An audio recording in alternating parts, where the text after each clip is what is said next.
आज या ठिकाणी बोलत असताना सहसा अध्यक्ष असतील, सभापती असतील, बीएससीच्या आधी काय आमची परिस्थिती असते हे सगळ्यांना माहिती आहे.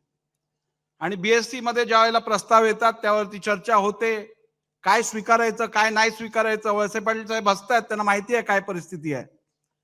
परंतु ज्या वेळेला मुख्यमंत्री महोदयांनी गवाई साहेबांचा सत्कार करायचा हा प्रस्ताव बीएससी समोर ठेवला, त्यावेळेला अगदी 10 सेकंदात तो पारित होऊन क्लिअर झाला. त्यामुळे आमच्या या विधिमंडळाची तुमच्या विषयीच्या भावना, तुमच्या विषयीचा आदर काय आहे हे विशेष काय वेगळं सांगायची गरज नाही. तुमचं मार्गदर्शन हे आम्हाला सातत्याने लाभेल अशी इच्छा व्यक्त करतो. आपल्या पुढील कारकिर्दीसाठी मनापासून आपल्याला शुभेच्छा देतो. संपूर्ण विधिमंडळातर्फे मी आपले आभार मानतो. खूप खूप धन्यवाद. जय हिंद, जय महाराष्ट्र.